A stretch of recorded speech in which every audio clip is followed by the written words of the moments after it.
नमस्कार मु मिता मो लक्ष्मी हांडीशाला चैनल को आपण बहुत बहुत स्वागत। पियाज संडार भजा आउ पियाज संडा को लेकिन आप सब चाइनीज जिनस भी व्यवहार करुथे किंतु आज आम से पियाज संडा को लेकिन परोटा बनई देखी जोड़ा जलखिया टाइप हम बहुत बढ़िया लगे परोटा खाइापा गोटे थर बनइले आप बार बार बनवाक इच्छा करेंगे सप्ताह को 3-4 थर बनवाक निश्चिंत इच्छा करेंगे आउ जिते पियाज संडा आसो घर को केबे आपण तार भजा हरिका कि चाइनीज जिनस व्यवहार करेंगे एमती ही परोटा बनई खाइबा इच्छा करेंगे छोट बड़ समस्त को पसंद आसो। पियाज संडा परोटा को कौन तरकारी कि कौन चटणी सहित खाईपारे कि परोटा को आप एमती खाईपारे बहुत टेस्ट लगे बहुत स्वादिया लगे परोटा एमती भी खाइबापा। तो आशा करुँची आज पियाज संडा परोटा रेसिपी आप समस्त को पसंद आसो। तो वीडियोटा जमार स्किप न करके पूरा देखो देखी सारापर जब भल लगे प्लीज वीडियो लाइक करदे कमेंट करदे शेयर करदे। चलते देखना रेसिपी।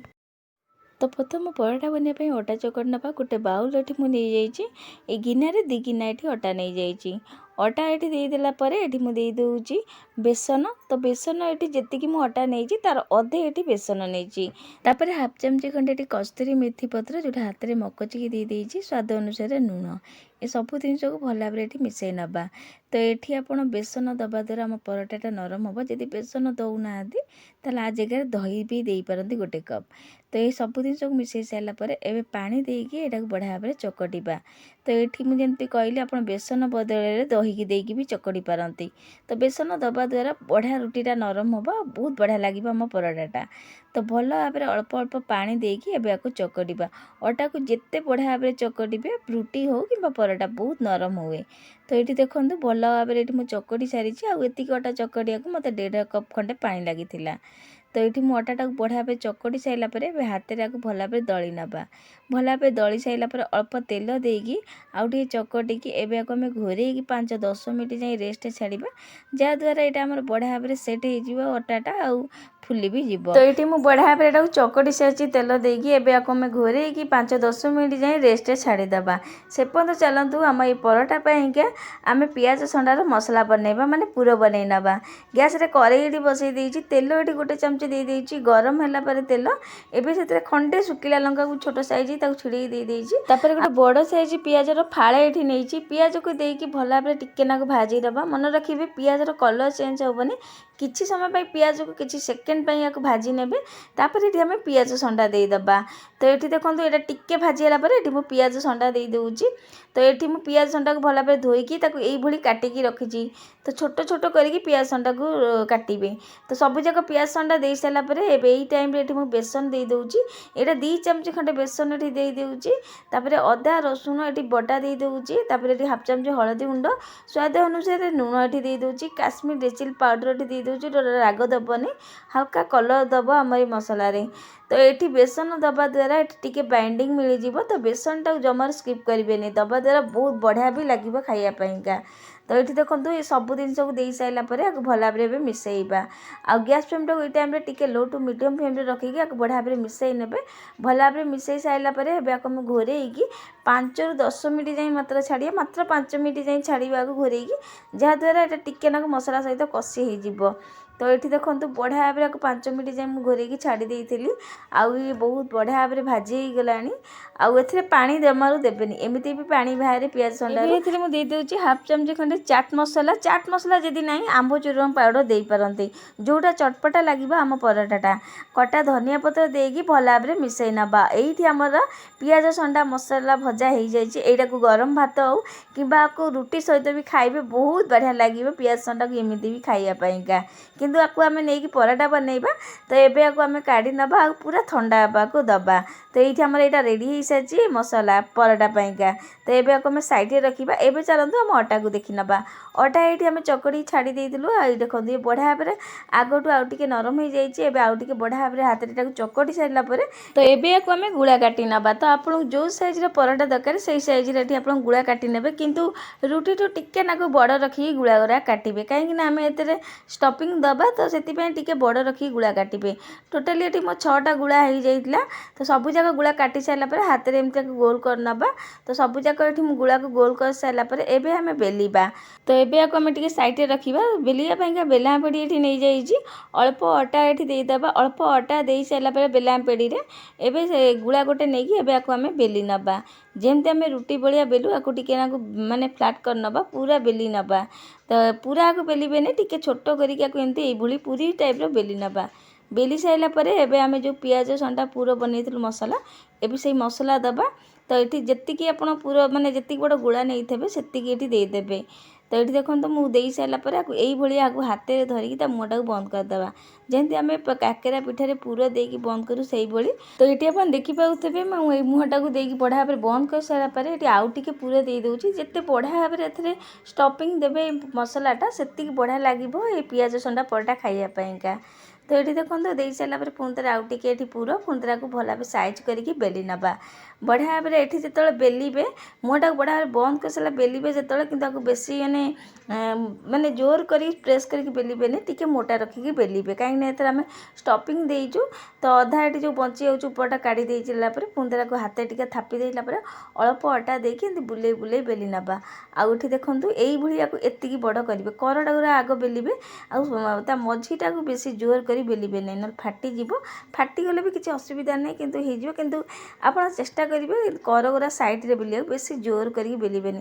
ଆଉ ଗୋଟେ କଥା, ଏଠି ଆପଣ ପିଆଜ ସଣ୍ଡାକୁ ପୁରା ଛୋଟ ଛୋଟ କରି ଚପ୍ କରିକି ନେବେ। ଏଠି ଦେଖନ୍ତୁ ବେଲିଲା ବେଳେ କେମିତି ଟିକେ ଟିକେ ମାନେ ବାହାରି ଯାଉଛି, ସେଥିପାଇଁକି ଆପଣ ପିଆଜ ସଣ୍ଡାକୁ ଯେତେବେଳେ ନେଉଛନ୍ତି ପୁରା ଛୋଟ ଛୋଟ କରିକି ନେବେ। ତ ଆପଣଙ୍କୁ ଏଇଟା ଦେଖିବା ପାଇଁକା ଏ ବେଲିକି ଦେଖାଉଛି ଦେଖନ୍ତୁ। ମୁଁ ପିଆଜ ସଣ୍ଡାକୁ ଛୋଟ କରି କାଟି ନଥିଲି, ସେଥିପାଇଁକା ଇଏ ଏମିତି ଦେଖାଯାଉଛି। କାହିଁକିନା ବଡ଼ ବଡ଼ ଥିଲେ ବେଲିଲା ବେଳେ ଏଇଠି ଅସୁବିଧା ହେବ। ତ ପିଆଜ ସଣ୍ଡା ମସଲା ଗୁରା ବାହାରିଯିବ, ସେଥିପାଇଁକି ଯେତେବେଳେ ପିଆଜ ସଣ୍ଡା କାଟୁଛନ୍ତି ଟିକେ ଛୋଟ ଛୋଟ କରି ଚପ୍ କରି ନେବେ। ତ ଗୋଟେ ପରଟା ହେଲା ପରେ ଏବେ ଆକୁ ଆମେ ସାଇଡ଼ରେ ରଖିବା। ଏବେ ଦେଖନ୍ତୁ ଆକୁ ଆପଣ ନ ବେଲିକି ବି ଏମିତି ହାତରେ ଗୋଟେ ପୁର ଭଳିଆ ଏମିତି ଆଗ ଫ୍ଲାଟ୍ କରିନେବେ, ତାପରେ ପୁର ଦେବେ, ଏଇ ମସଲାଟା ଦେବେ। ନ ବେଲିକି ଆପଣ ଏଇଭଳି ବି କରିପାରିବେ।